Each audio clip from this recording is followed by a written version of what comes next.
Hi, my name is Drew Walker. I'm the marketing manager for the E-Transit.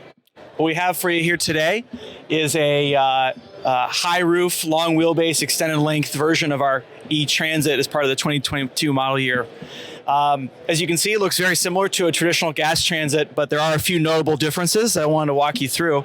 For starters, right here in the grille is where you'll find the charge port. So we have level 2 charging here, as well as DC fast charging capability when you flip down the dust cover.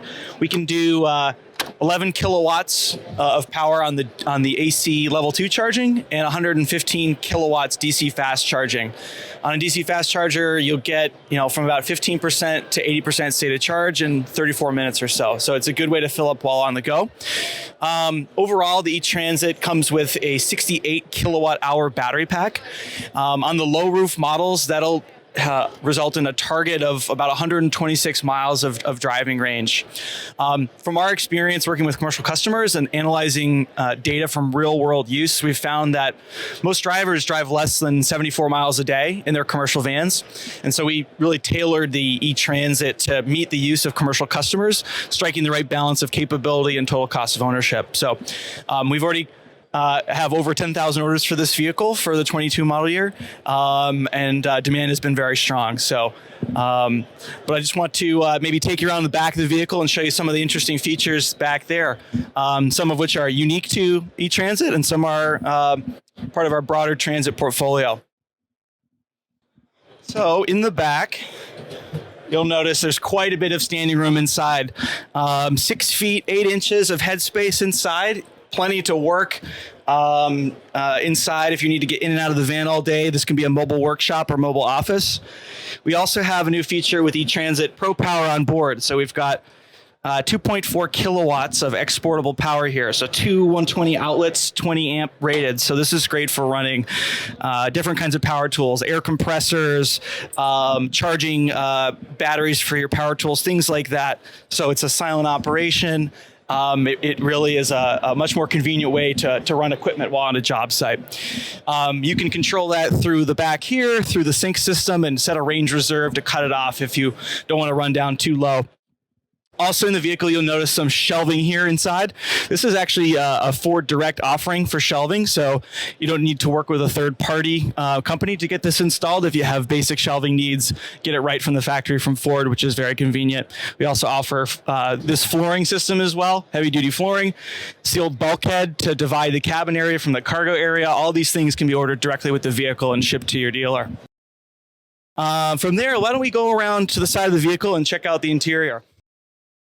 So standard with the E-Transit is the Sync 4 system. This is our most advanced version of Sync. It actually comes standard with a 12-inch touchscreen here, which has wireless Android Auto and Apple CarPlay. It's over-the-air update capable as well.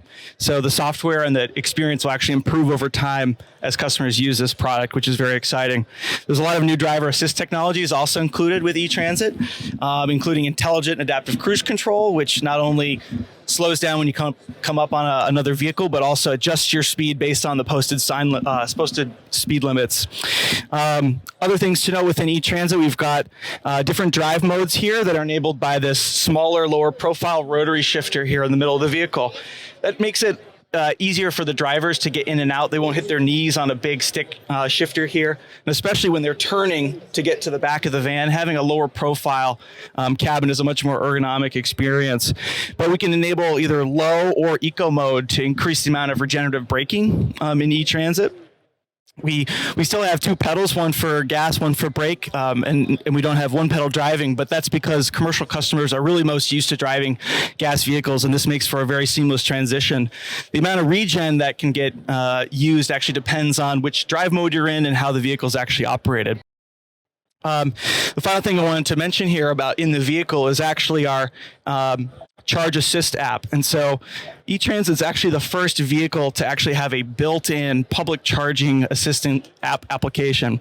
And so what that allows you to do is actually find and navigate to chargers, actually activate them and authorize charging with them, as well as pay for that charging use, all within one account for your entire fleet. So this is a really cool option that makes public charging really convenient.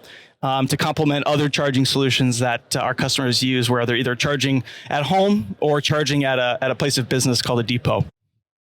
In general, I think that the ergonomics of e-transit are meant to be very similar to transit. We're trying to make that transition from gas to electric as smooth as possible. In the rear, you notice the shelving back there, but overall, all the dimensions in the interior of the e-transit actually are identical between the gas and electric versions. And this is a big benefit because all of the upfitters and third-party modifiers that already build on our very successful transit product now can basically drop in their upfits into the e-transit. So on day one, you basically have this huge network of available configurations and upfits that can go into this vehicle. Overall, the vehicle does have 3 different roof heights that you can buy. So this is the high roof version, but it also comes in medium and low roof versions. And then there's also 2 different wheelbase lengths. So we've got the long wheelbase, which is here, as well as a shorter wheelbase. And really just depends on the use case and application for a particular business. We serve all different fleet sizes and vocations with transit and with e-transit. So this is really not just tailored for one type of use case like delivery. It's meant to serve many different use cases, from government to commercial to telecommunications and so on and so forth. So the configurability of this vehicle is unparalleled. We also have chassis cab and cutaway versions of e-transit, so custom bodies can be built right on the back. We have another example of one of those just over here next to the cargo van here. So really the sky's the limit as to what different types of configurations or use cases e-transit could be applied to. We're just really excited about the demand that we're seeing for this product.